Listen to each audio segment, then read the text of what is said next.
mate. Welcome to the Peak Collective. Welcome to the Peak Collective podcast. My name's Luca. My name is Shane. Where we chat no BS, just fitness.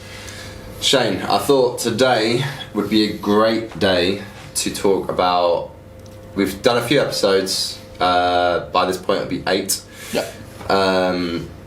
Why we actually started the podcast. I know we got into it a bit on episode 1, but I wanted to dive deep into just kind of ourselves, so you guys can get to know us a little bit more. Yeah. I know we've covered topic after topic, had a guest on with Neil, but I think it's cool to actually just chat about what got us into fitness. Who are we? Yeah, who are we? What do we currently do for fitness? Just so you guys can actually have a glimpse of what we actually do on a day-to-day basis. I think it's the perfect time, Luca. Yes. So let's start with you. So talk to me. So I know in episode 1 you covered as you started fitness obviously because you were overweight as a teenager. Yep. So let's start from there pretty much. Okay, yeah. So if some of you know me, some of you might not know me that well. Growing up, I've always played rugby. I played rugby league since I was like 7.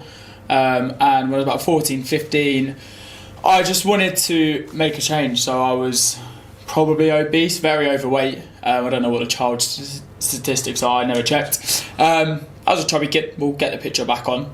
I wasn't overly healthy, didn't eat my 5 a day, didn't do much exercise bar play rugby. Some people are like, that's a lot, but like I've said this in previous episodes, I just waddled around the pitch. I was just a number. Were you always overweight even in primary school, or was it like a putting weight? Yeah, I don't think so. When I'm saying overweight, right, I don't think you'd look at me and go, wow, like he's a bad kid. But like I definitely wasn't athletic. I couldn't overly run and stuff. But like I did PE, played football, played rugby in PE, stuff like that. So I was still active. How you train now is crazy. Yeah, big difference to now. So yeah, and then I became 15, lost a load of weight, got really skinny, really lean, really athletic. Started running, played a high level of rugby from then.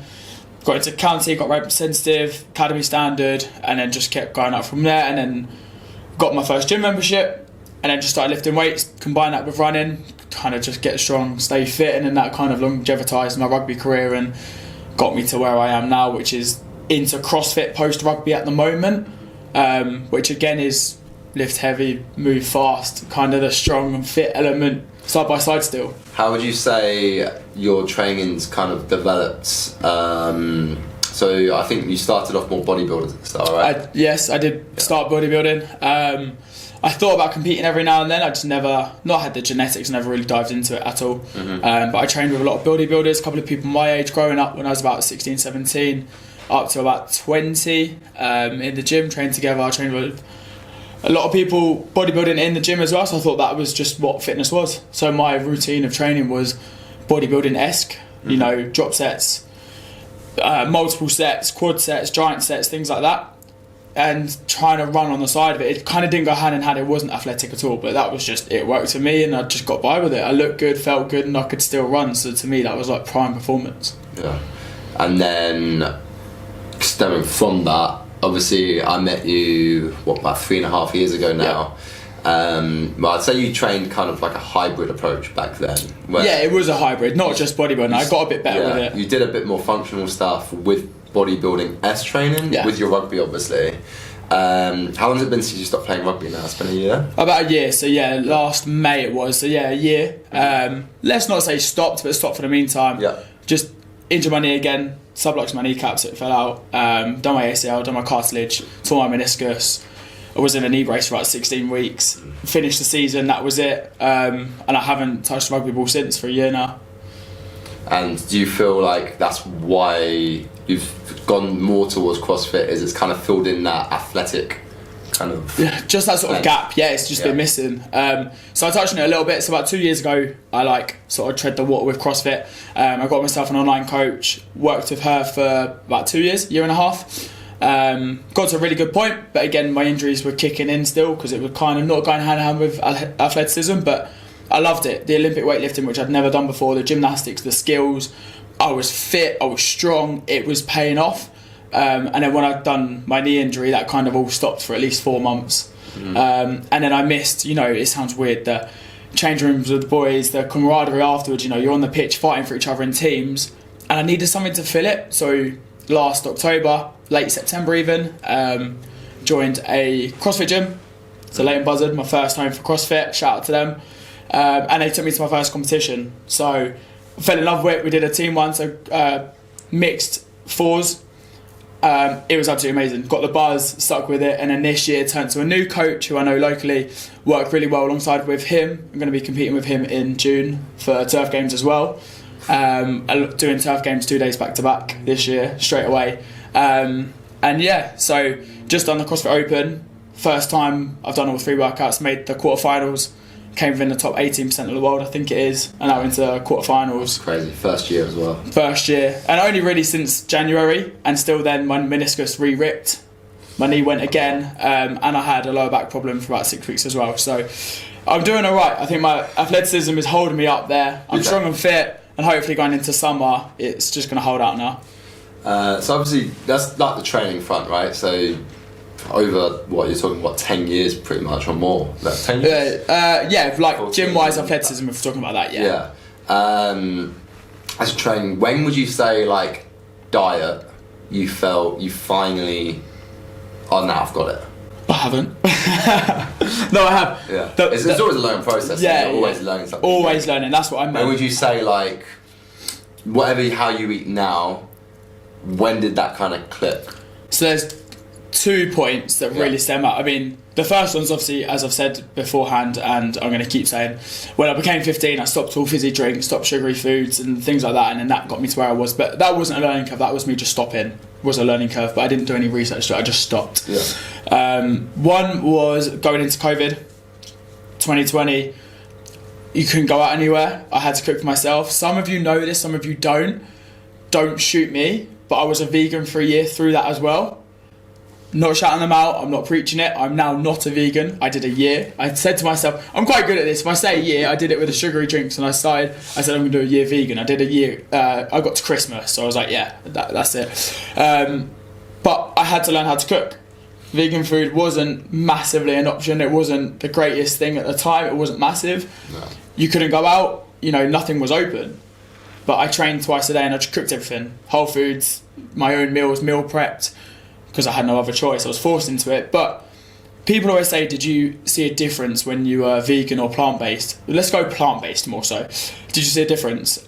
I can't answer it because COVID was such an anomaly sort of time. I could get up, go for a run, come back home, stretch, eat 3-4 times a day if I needed to, and then come back later on, 6-7 p.m, weight train. I got weights, barbell plates, I was very lucky. So I could hybrid model, probably best trainer I've ever trained before, and that's what I turned to. So I don't know if that was that or I just turned it because the plant-based, I'm not sure. And the second one will be the last 12 months, 100%. Since my injury, I couldn't get the benefits of training I needed to, especially cardiovascular-wise, keeping the body fat off, or just my normal way of training, the athleticism through rugby and weightlifting itself. So I had to look at what's my recovery like now, am I eating the right things? And now going into CrossFit, you can feel it 100%. Like, I know if I've had a bad week of eating, training because of that and my recovery's poor, Saturday, Sunday, if I've got a big comp or a big, group training session, I'm not the same. So it's been a big learning curve for me the last 12 months as well, changing from that. Yeah, I've noticed, to be fair, because obviously I work with Shane as well. Yes, you did. Your diet's changed quite. I'd say you've gone very whole food. Yeah, it's completely changed, 100%. I'd say probably like 90%. Yeah, and I think I'm really conscious of it now. Yeah. Not to an extreme, but like, not that I beat myself up because of it, but in my head, if I don't have something that is not whole food, and sometimes it's not, it can't always be, especially in our job, you're on the move all the time. Yeah. I can feel it, I see it in my head, it gets into my head. One I say to you all the time is like, chips now freak me out. Because of how fried they are, they now freak me out. I'll eat them if it's like a birthday meal or something like that, or like an occasion, but I'm definitely so much more aware of it within the last 12 months, which, to be fair, is a massive learning curve for me, which I needed to go through. That's good.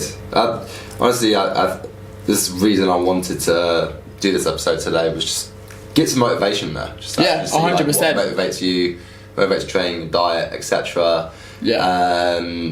Very different stories on my end, and that's what's also good about this episode, I guess. It's good.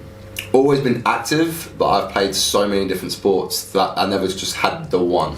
Yeah, let's dive into that, because I had one. Like, there's two types of rugby. I've played both. I was very much better at league, as an argument's sake. But yeah, highlight rugby as one sport. You're very different in that way, aren't you? Yes. So those who know me, and you'll probably get to know this throughout the podcast live, I am a bit of a nerd. So Are you? No. Massively into manga, comic books, gaming, all that kind of stuff, and always have been since primary school. You got me into it a little bit, to be fair. Yeah. I do kind of rub off on people with that stuff because of how much I love this stuff. Yeah. And I am someone that some say, and I think I'd probably do, that I have ADHD. I probably do. And I do hyper focus on some things, and then if I like something, aka fitness and health, like right now, I will obsess over it and do everything I can to know everything about it, not just the one thing, you know. And I've been like that with everything I'm into. So in primary school, I wasn't the super athletic kid, but I did do a lot of sport. I was in district sports for the 400 metre, the 800 metre. I did cross country. I did the relay race. I did badminton. I did tennis. I think that was it in primary school. Was that it? Yeah, I kept up with tennis until I was like 16, 17. But when I turned 11, I got into basketball. That kind of became my dominant sport up until I was 18, so I played that for quite a long time. Still brags on about it today. I still play it time to time, to be fair. That became my favourite sport fairly quickly, that and racket sports. Skateboarded for a little bit, and then this is where my fitness journey started. So left school, sixth form at 18, had no idea what I was doing with my life, and literally just gave up every type of activity. Because you haven't always been like this, have you? We found this out before. This is where this comes in. So I was super active back then. As soon as I stopped sixth form, stopped everything. And that's such a common thing as well, once it's out of your routine. I'm into reading, I'm into gaming, I'm into TV. So guess what I did a lot? I sat down, watched a bunch of TV, played a lot of games, read a lot of books, all great things. I put that down to why I know a lot of things, because I read a lot. Yeah. But I put on a ton of weight. Yeah, you've changed. My diet, let's get into a little bit of that. So you're probably talking about 18 to about 21, it's about 3 years. Obviously at 18 to 21 I was going out a lot as well, so I was drinking quite a fair bit back then, for one. I would eat a whole pack of Tyrrell's crisps a day, a massive bar of chocolate a day. If I was working, so I went to TK Maxx back then, I'd have 2 large meals for lunch. I'd have 2 litres of Coke, and that was just like my day to day. I'd have 20 frozen chicken nuggets for breakfast from the freezer, and that was pretty much my whole day. And then I'd have my mum's dinner. So you're probably talking. Oh, I can't even calculate that. I don't know if it's on my head. 8,000 calories. Not to dive that away from this whole conversation, because I don't want to go into educational for this purposes. It's about us. But what would you say to that Luca then? Oh yeah, and the thing is that my parents obviously said, "Why are you eating like this? What are you doing?" Wow. And this is the thing, and this is again going the obesity episode is. No one can tell you just stop. It's like someone that smokes. It's like someone that drinks. Food is my that's my crutch, right? Yeah. I've never done drugs. I've never smoked. I don't drink anymore. And the only time I used to drink was when I was younger and partied. Food was my go-to. If I was sad, if I was just playing games or whatever, that's what I would. You could always just go eat. Towards. Yeah. So I went from, I think I left school weighing probably maybe like in the late 60s, maybe like 69 kg maybe. Mm-hmm. So maybe heavy, maybe like 70 maybe. From that till 19 years old I weighed 100 kgs. I put on, what's that, like 66 pounds, 30 kg in total, nice. Give or take. Yeah. I got big, I got very big, fairly quickly. To be fair, the amount I was eating is not actually That's too not bad. that bad, no. But that, I just put worse. that down to just my metabolism and genetics. Yeah. Lucky for some. And then luckily actually it's when I met my wife. So I did I started the gym at 19, so you're going back, and I was at 18 turning 19, it's about 12 years ago now, with 2 of my mates, and we had no idea what we were doing, but at least I was actually doing something. Yeah. I was like benching and bicep curling basically. Yeah. Started the gym at 18, but it wasn't until I met my wife at 21 where I officially started taking it serious. We both just got a health kick. With the diet sides, a big inspiration of mine was actually my dad, who sadly passed away now, but he was diagnosed with cancer when I was 18. Probably why I started eating a lot, to be fair. I saw the change that happened to him from eating healthy. He literally stopped his cancer from growing. He was given 6 months in 2011, and he passed away in 2019, so he's talking 8 years. Longevity is a long time. And his cancer never grew until he stopped the diet in 2018, because the complication was the surgery. Won't get into it too much, but the first kick for me for diet was, if someone that's that ill can keep themselves alive for that long from eating healthy, okay, cool, that's something I what should could you probably do to start yourself implementing. then? Me and my wife, okay, cool, let's try and start eating healthy. No idea what I was doing, but I started at least. Exercise wise, funny story, what got me back into it was actually the movie Creed. Yeah. Right? Just, I don't know, something just kicked. I always wanted to do martial arts since a very young age. Massive fan of Kung Fu movies, fighting games like Mortal Kombat and Tekken and Street Fighter, and I was like, I just want to get into martial arts. So this is 2014, 15 now. So I was about 21, started boxing.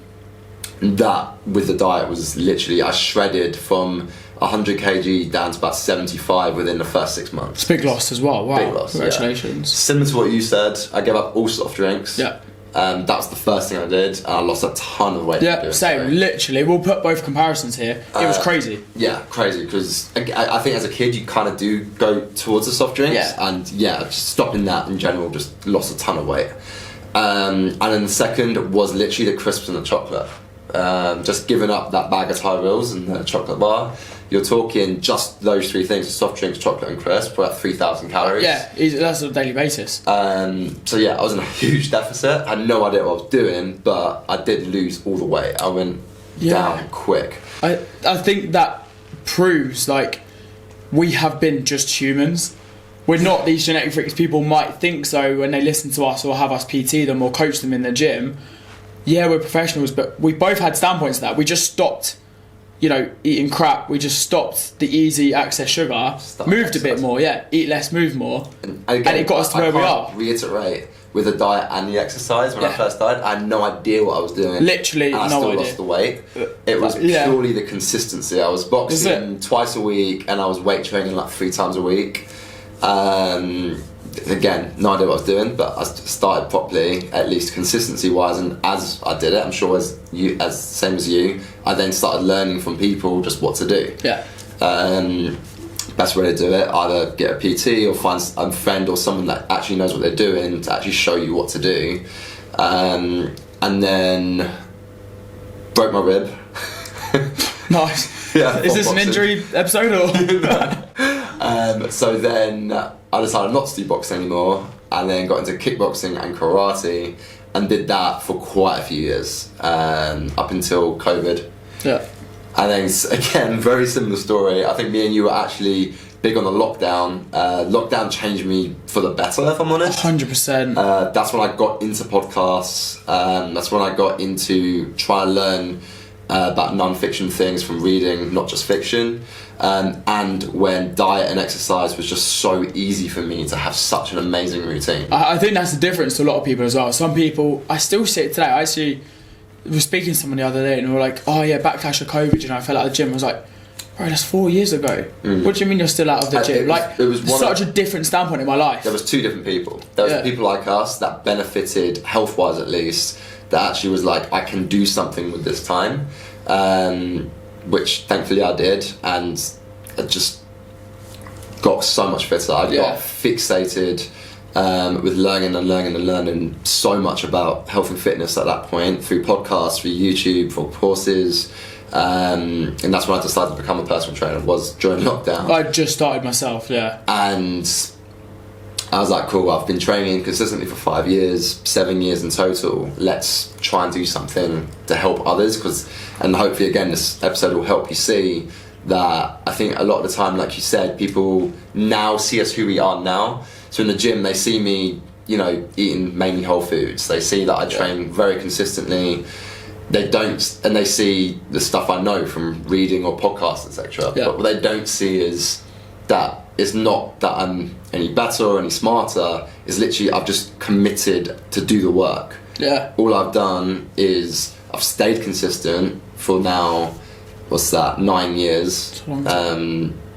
Consistent with strength training, cardio and eating, and through that now I've got the results. But that's why now me and Shane wanted to start this podcast, was because to show that you can come from any background. We're both two very different backgrounds, but you can get fit from any perspective. Yeah. I don't think the stigma should be out there that, because you do get athletic freaks and people, growing up that are going to make it and they're going to be this elite standard, like 100%, but not all of us are like that. And I think Gen Pop should look at us and be like, we've started this podcast to help them understand that you can start anywhere. As we said in previous episodes, whether you're 60, you've just started running and you're about to break a load of records, or just like us, we learned along the way. We took COVID as a benefit to help us and to grow with ourselves in the industry, in ourselves. You transitioning into being a PT to get where we are today. Yeah. We're not the freak anomalies. We've just learned and dedicated ourselves to it and stayed disciplined, and we've got quite well out of it. 100%. And touching on, because I understand that we obviously did start off fitness journeys young, right? So some might say, it's bloody sparkling water. Some may say that, it's because you started young, that's why you've got that benefit now. Like you said, you got that 60-year-old that started running. Now she's about to break a world record. Yeah. Running a 5k at 22 minutes at 75 years old. Which is crazy. It's crazy. It isn't any age, right? And the majority of clients I get are people in their 30s and 40s that are like myself now, because I just entered my 30s end of last year, and I have got a baby, I am married, and it's how do you balance all of this together? And we may make a more separate episode into it, because I could go on forever about it, but the short and simple of it is just factor what you can do around that time. Okay, it's not lockdown anymore, so you haven't got all day to fix your diet. My diet and exercise routine is probably not as good as it was during lockdown. No way. Because I had so much more free time. But what can I do? I can strength train 3-4 times a week. I can do cardio, either fixate on something for cardio, so I'm still doing a bit of kickboxing here and there, or just walk more or do something like that. And it doesn't have to be, as you can see with our journeys, 5-6 days a week of training with 5-6 days a week extra of cardio with amazing diet. If you can get, I'd say 60% of it right, you're gonna go far with it. Yeah. I think the simple answer to everything is just start. I don't mind where you start, whether you cut out the fizzy drinks like we did. I was 14 when I did it, you were 20. Two different ages again. If you're 30, 40, 50, 60 plus listening to this, why can't you just stop drinking fizzy drinks? If that's your start point, that's your start point. You don't need to be a certain age to be like, I'm not going to do that now because I'm too old. I think that's a stigma alone on itself, and it just needs to be eradicated. If you want to make a change and just get started, I think the age is relevant. Yeah, and last point on that is, if you're worried about starting because it's intimidating at the gym or anything like that, 2 best options. I'd say 3 best options. 3. 1, start with a PT. If you can afford it, it's the best. If not, ask them. I don't care what PT is out there. If they're not going to give you some advice for free, then they're not in the industry for the right reason. Ask them questions. We're here to help people on basis of all PTs. If someone came and asked me, should I be eating this? Yeah, you can. Let's change it. Advice is there. It's free. 1. 2 is, if you haven't got a PT or can't afford a PT or don't want to go to a gym, find a friend or find a family member who has been doing this for a long time, either as a PT or they're just really, really fit, and not because they're a genetic anomaly, but because they actually have committed this. Even better if they're similar to us and have a backstory as to what got them into fitness, so they've actually gone through it themselves as well, is then, okay, cool, I'll go with this person to the gym, or they can just come around mine and teach me a bit. That's number 2, and 3 I'd say is listen to our podcast or similar podcasts, or something where similar to what me and Shane have done over the years. Trust me, the knowledge we have isn't just from courses, it's from life experience, but personal also experiences. Because I watch a lot of podcasts, I read a lot of things around health and fitness. The more you learn, the more you're going to know. Reading and learn from the right people, you'll go a very There's a lot of free knowledge and acceptance out there that you can get. This podcast, other YouTube channels, you know, Instagram, books. You can hire books in the library. It's free. Like, I genuinely think it's out there. It's free. Let's use it. But I can't stress enough, I think truly, and I'm not just saying it because I'm a coach, but starting with a coach is the quickest shortcut out of all of them. Yeah. Because you're going to get all 3. You're going to get a friend that is fun to come to the gym with. You're going to have someone that knows what they're doing to give you the program. And then thirdly, they have the knowledge already that can just instill onto you rather than you having to go out there. So I'd rank that as well. That's what I think. And do your research as well. You know, we have 2 very different ways of doing it because of our experience. You are very much the book guy, educational. You've learned so much, and like your brain is just ticking all the time with it all. No. And you've been good at so many different things, as we just discussed on our personal paths. I've had one direct way where my part-time rugby career professionally took me into CrossFit due to injury, but I've had so many coaches, so many S&C coaches, you know, I've had everything along the way that my personal experience then overtakes that as well. Yeah. So do your research, find a PT and coach that you can just chat to, whether it's free, whether you can afford them 3-4 times a week, once a week, it doesn't matter. Get a boost, get the help you need, and listen to the Beat Collective every single Friday. Thank you. Thank you very much. Like, subscribe if you like the video. Past videos are in the playlist below of podcasts. If you listen to Spotify, all the show notes will have all the episodes. Cheers guys, thank you. Thank you very much.